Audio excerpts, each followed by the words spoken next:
buen día para cada uno de ustedes, una vez más, encontrándonos a través del aula virtual. Un saludo muy especial para cada uno de los señores estudiantes, que son la razón y son la esencia básica de estas clases. Y cómo no, para todas aquellas personas también que nos vienen siguiendo a través de esta plataforma virtual. Un saludo desde aquí, desde la Universidad Franklin Roosevelt, para todos ustedes esta clase que bien promete ser bastante amena, apasionante y, como no, bastante didáctica. Nos vamos a referir acerca de algo que quizá, sin darnos cuenta, también los vamos a utilizar. Me refiero cuando opinamos, me refiero cuando lanzamos un punto de vista, me refiero cuando de pronto hay un parecer. Todas estas condiciones se resumen en un nombre propio, se llama el texto argumentativo. Hoy hablaremos acerca del texto argumentativo, que es uno de los tipos de textos clasificados por la intención. ¿Recuerdas tú? Hablamos en algún momento del texto expositivo, hablamos en algún momento también del texto narrativo. Hoy nos corresponde tocar el texto argumentativo. Es aquel texto donde de pronto uno lanza su parecer, que puede ser muy personal, pero finalmente, de acuerdo a las razones expuestas, que son los argumentos, este puede convertirse en una sólida propuesta, que en algún momento puede ser una teoría. Así nacieron algunas teorías, para luego convertirse incluso en una ley. Y claro, cuando ya hablamos de una ley, estamos en otra categoría de la investigación. El texto que yo les presento aquí parte de esto, de opinar acerca de otras personas, de lo que creyeron otras personas. Voy a citar a Marco Tulio Cicerón. La vida de los muertos perdura en la memoria de los vivos. ¿Te dice algo esto? Eso se refiere a la trascendencia de las personas. Esto se parece un poco a aquella frase muy popular, sacada del refranero, que de pronto dice: los hombres pasan, pero las obras van quedando. ¿Se parece algo a ello? ¿Qué opinas? ¿Es cierto? ¿O simplemente cuando las personas dejan este ciclo biológico ya dejan de existir? ¿Y dónde quedan los hechos? ¿Dónde quedan las acciones? ¿Dónde quedan las obras? En algún momento pueden significar también algo por lo cual lo podemos recordar. Eso es una opinión. Otra más, de repente más cercana hasta nuestros días. ¿Qué te parece la siguiente imagen? Año 1969. El niño desaprobaba. Los padres eran llamados por la maestra y los padres prácticamente respaldaban las actitudes de la maestra. Le reclamaban al niño, le decían por qué, la razón de estos calificativos. Los tiempos han cambiado para el 2009, por ejemplo, y para nuestra época, el 2019, más aún todavía. Ahora, cuando el niño desaprueba, se siente respaldado por los padres y a quien termina increpándole es a la maestra. ¿Qué opinas al respecto? ¿Somos muy flexibles en la educación? ¿Está careciendo nuestra educación de un elemento, de un condimento básico que se llama la disciplina? Lo que acabas de decir tú, no, sí, o creo que no, ya es una opinión. De ese tipo de textos es que el día de hoy nos vamos a ocupar. Bienvenidos. Quisiera citar en esta oportunidad a un renombrado pensador, quizá filósofo para nuestros tiempos. Me refiero a Eduardo Galeano. Él, entre varias de sus demostraciones que podamos tener, tenemos algunas de las cosas que de repente nos van a servir para nosotros. Eduardo Galeano, por ejemplo, nos dice que estamos en la época donde importa más el envase más que el contenido, donde el funeral importa más que el difunto, donde el aspecto físico interesa más que la parte intelectual. Le damos más prioridad a la forma que al contenido. ¿Qué opinas de eso? Con este ritmo vertiginoso que nos han dado, por ejemplo, la internet, las redes sociales, ¿es cierto lo que dice Eduardo Galeano? Si tú ya te estás formando una idea, si tú de pronto estás opinando o incluso discutiendo con la persona que se encuentra a tu lado, estás haciendo ya de por sí un texto argumentativo. Recuerda que un texto argumentativo va a tener entre sus partes una tesis. Esa tesis es la opinión, es el parecer, es el punto de vista. Una de las características que debiéramos entender del texto llamado argumentativo es que es un texto bastante subjetivo, porque se plantea el punto de vista de una persona. Pero ¿cómo es que tenemos que respaldar? ¿Cómo reforzamos esta tesis? A través de los argumentos. ¿Y qué son los argumentos? Los argumentos son razones y cuanto más objetivas pueden ser, resultará un texto argumentativo mucho más consistente. Tengo aquí para ustedes un texto. Me gustaría que de repente lo puedan leer y también les acompaño con la lectura. Se refiere a las redes sociales. Dice, las redes sociales, entre las que destacan el Facebook, Twitter, se han convertido en todo un fenómeno social, pues están revolucionando la forma de comunicarse y de interactuar. Su capacidad para hacer llegar la información a cualquier parte del mundo en un tiempo récord y la posibilidad de establecer relación con más personas de manera sencilla han hecho de este tipo de comunicación una de las más conocidas y aclamadas en todo el mundo. ¿Qué es lo que dice la primera parte?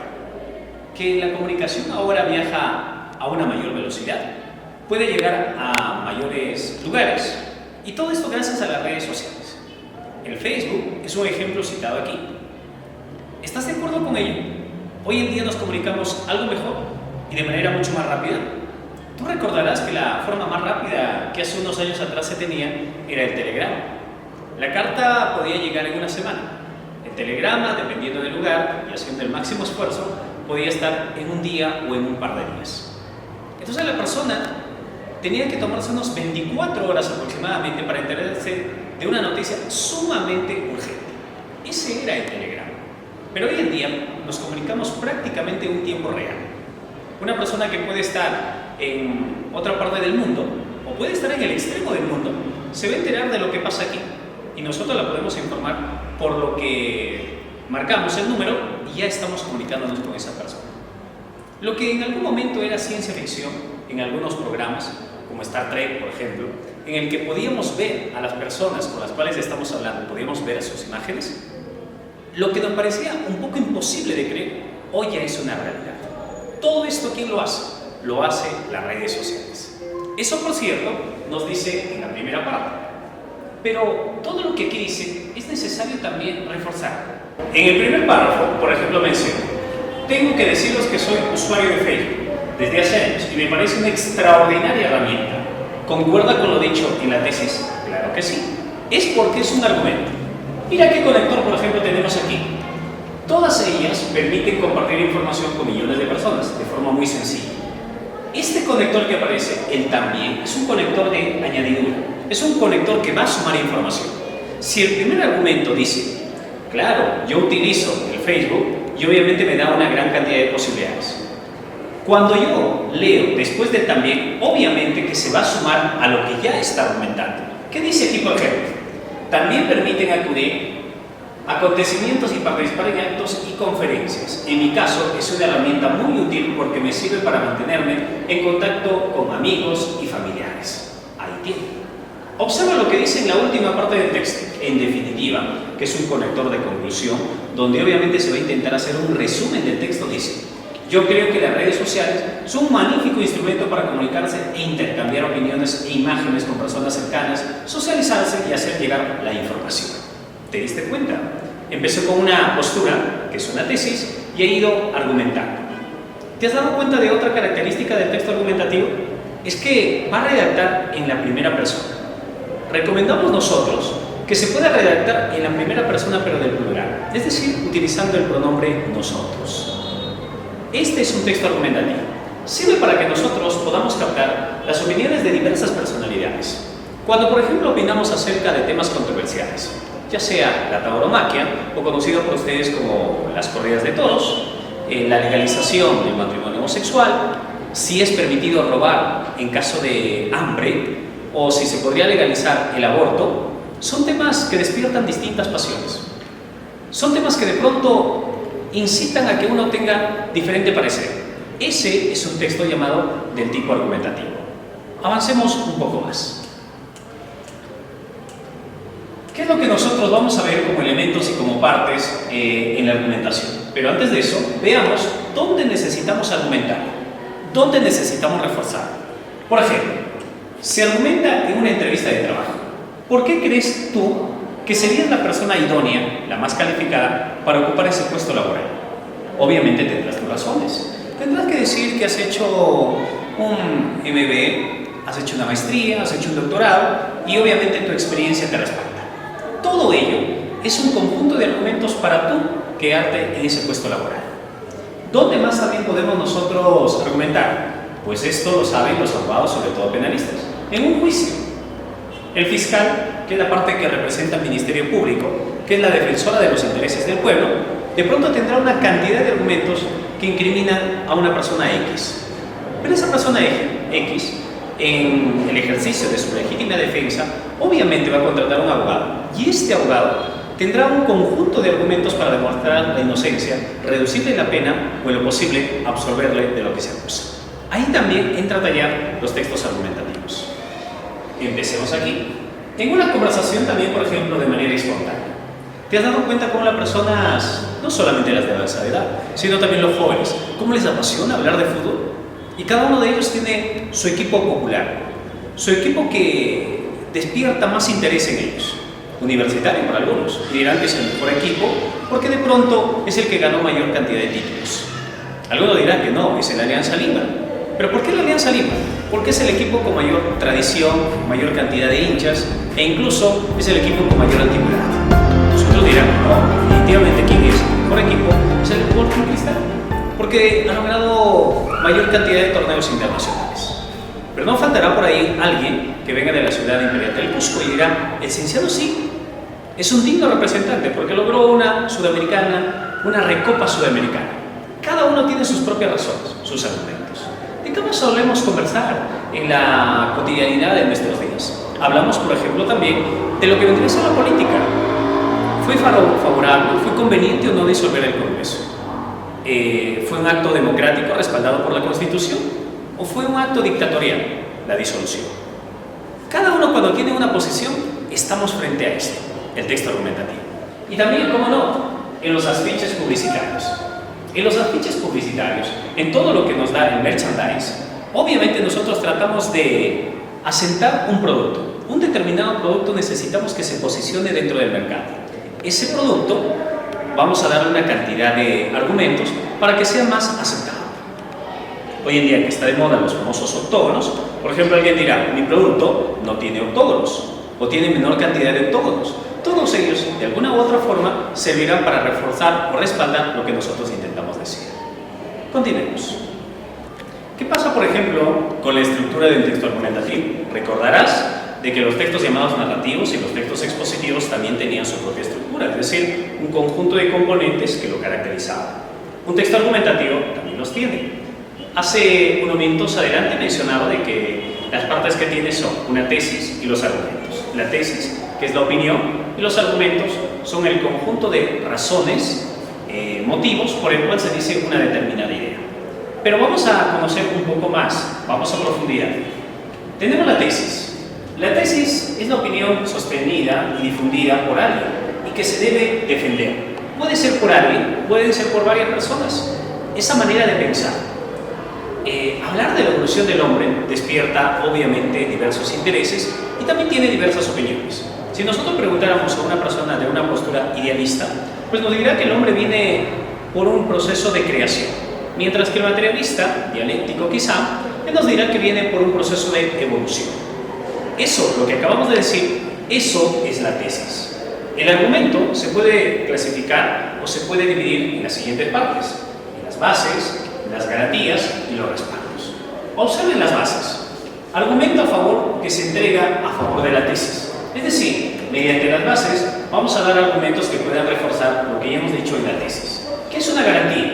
Vínculo que une las bases con la tesis. Prácticamente las garantías son las bisagras entre la tesis y la base. Lo que se dijo en la base, las garantías lo van a ejemplificar o lo van a decir de manera mucho más precisa. En el caso de los respaldos, cuerpo de apoyo a la garantía, lo constituyen textos, autoridades, cosas muy específicas. ¿Has escuchado hablar de las citas bibliográficas? Pues una cita bibliográfica encajaría perfectamente aquí, en los respaldos. Vamos a los ejemplos. Tenemos aquí, por ejemplo, una tesis muy simple, muy cotidiana, una cosa de todos los días. Pedro no debería manejar. Inmediatamente seguro que te viene la pregunta ¿por qué? Claro, es que cuando uno dice una determinada opinión, lo que inmediatamente surge es un cuestionamiento. ¿Por qué? La respuesta a ese por qué son justamente los argumentos. ¿Por qué es que Pedro no debería de manejar? Pedro ha bebido mucho alcohol. Alguna persona que no conozca sobre este tema dirá, ¿pero qué tiene que ver el tema del alcohol con el tema de conducir un vehículo? Es que estamos en la base. ¿Quién va a explicar la razón de que no debe manejar a causa del alcohol? Lo va a hacer la garantía. Mira lo que dice. Una persona que ha bebido alcohol no tiene un control adecuado de sus acciones y sus reflejos son más lentos. por lo que podría sufrir un accidente. ¿Te diste cuenta? La garantía es un detalle de la base y obviamente la base está reforzando la tesis. Algunos suelen decir la base de manera general y la garantía de manera específica. ¿Qué es el respaldo? Mira qué dice aquí.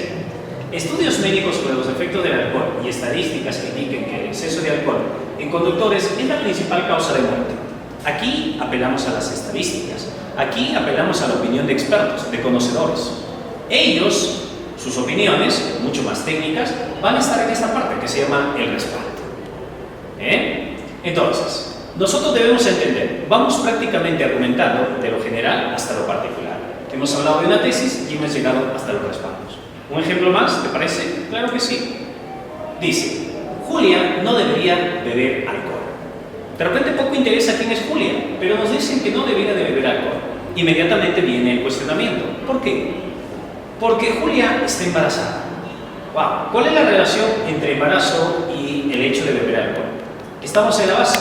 Quien lo va a explicar mucho mejor va a ser las garantías. Una mujer embarazada debe cuidar su alimentación ya que el bebé recibe todo lo que la madre ingiere. Ahí está.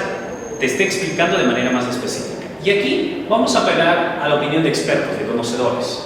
De acuerdo con las estadísticas de la OMC, la Organización Mundial de la Salud, el 80% de los hijos de madres que han bebido alcohol durante el embarazo presentan problemas de peso y o tamaño al momento de nacer. ¿Te diste cuenta? Ese es el procedimiento que nosotros debemos de realizar cuando estamos planteando un texto argumentativo. Es un texto valiosísimo. Es un texto, por ejemplo, que ha hecho nacer el ensayo. Es un texto que de pronto plantea la opinión y el punto de vista de una persona. Pero ojo, estamos acostumbrados aquí a decir una frase muy cotidiana, muy de todos los días. Pero mi opinión es la que cuenta, y no importa que tenga o no tenga razón, finalmente es mi opinión. Te acabas de dar cuenta que no es así. Una opinión cuenta cuando está bien sustentada, cuando está bien argumentada. Estamos próximos a unas siguientes elecciones. ¿Ya tienes el candidato por el cual vas a votar? No nos lo digas. Tampoco dejes tu mensaje con su nombre. No intentamos promocionar a nadie. Pero lo que queremos es, ¿tienes razones sólidas para votar por esta persona? Tenemos la nueva posibilidad de recomponer al Congreso de la República. Muchas personas saldrán a la palestra política. ¿Tienes argumentos sólidos, objetivos? No se vale decir, entonces, yo voy a votar por tal o cual persona porque me regaló un polito, porque tiene rostro de buena gente, es una persona agradable. Suelen ser argumentos muy subjetivos. Deberías de tener argumentos más objetivos. Alguien alguna vez dijo, la conciencia política de los peruanos es como de un niño de 6 años. Porque nosotros solemos decir, a los 6 años, me junto con esa persona porque me cae bien. Yo lo elijo porque es mi amigo. Algo así también nosotros sufragamos hoy en día.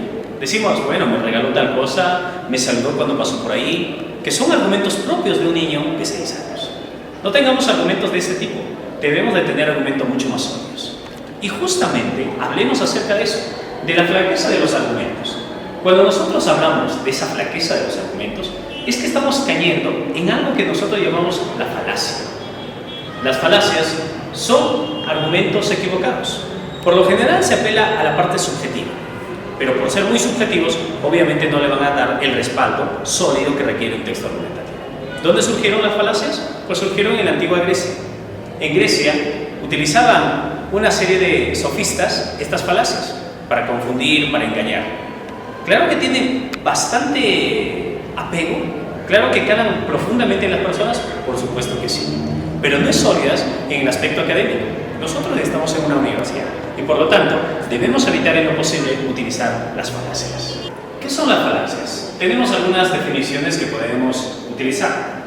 En determinadas situaciones argumentativas, algún interlocutor hace uso de argumentos cuya validez es dudosa o abiertamente se trata de argumentos inválidos por algún problema o error en su construcción que los hace falsos. Estos errores argumentativos se denominan falacias. ¿Qué es lo que ocurre? Las falacias tienen una característica. Tienen apariencia de ser verdad, pero no siempre lo es. Es como, por ejemplo, las chicas. Si, por ejemplo, dicen, todos los hombres son infieles.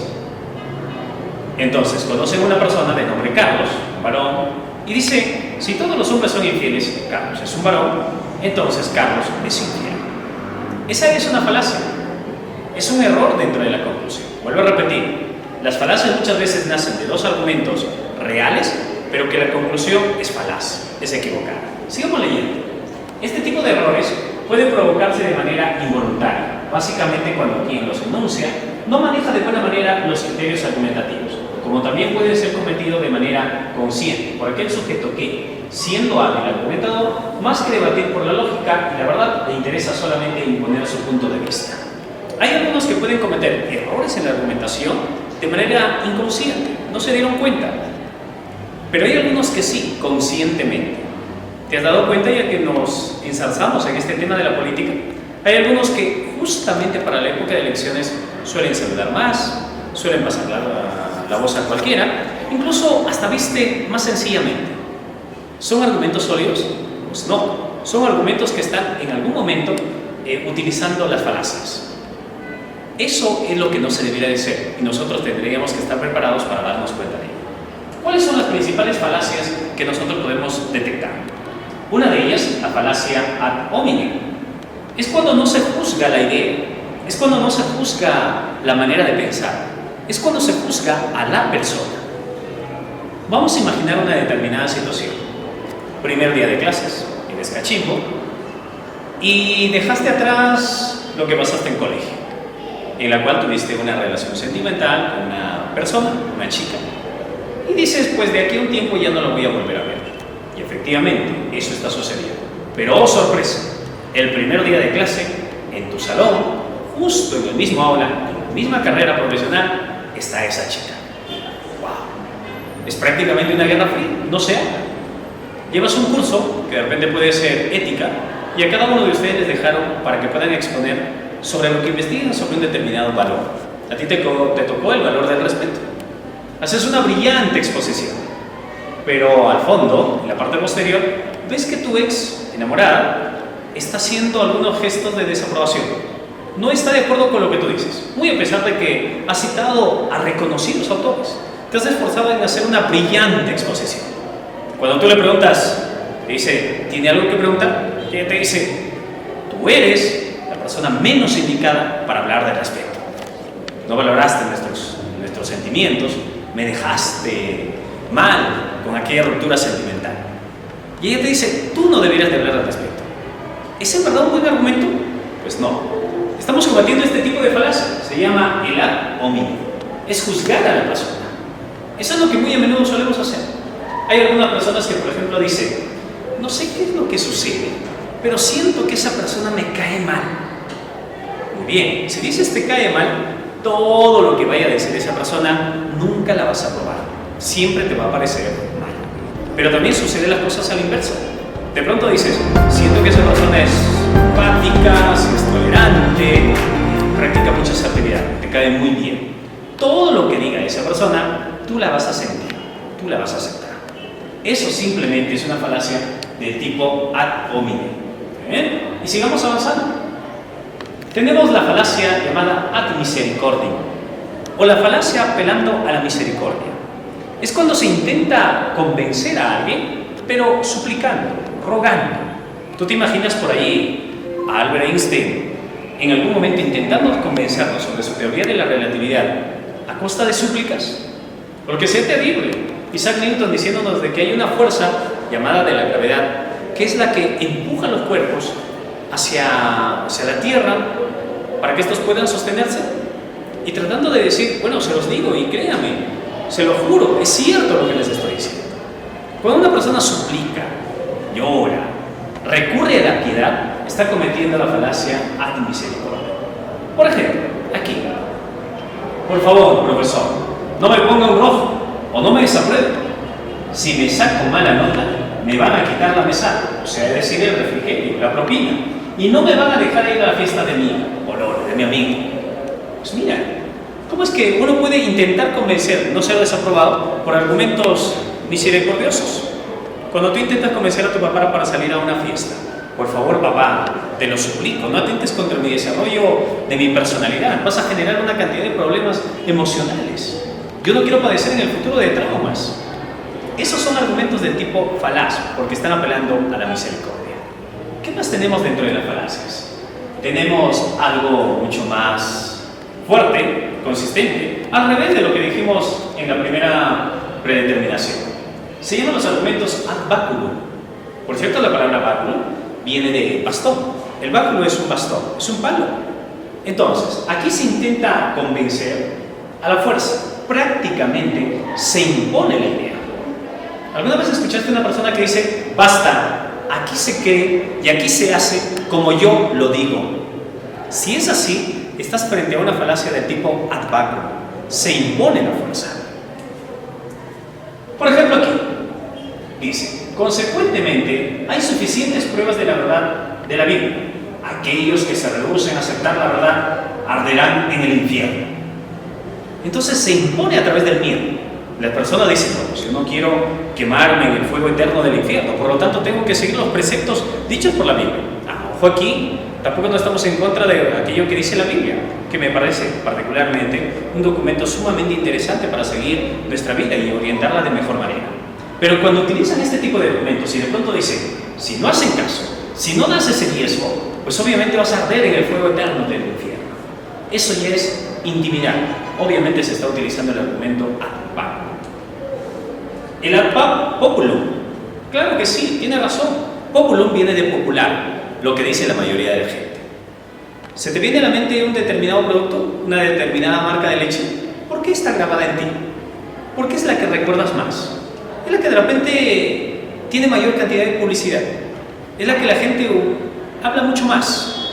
¿Te acuerdas de una determinada marca de detergente? Claro que sí. No la menciono por no hacer cherry, ¿no? Y de pronto dices, incluso cuando vas a comprar a la bodeguita, ya no dices, véndame detergente, sino dices, véndame, y dices el nombre del producto. ¿Es por qué? Porque la gente la ha utilizado mayoritariamente. No porque sea un buen producto, sino porque tiene mayor pegada y está dentro de la conciencia de las personas.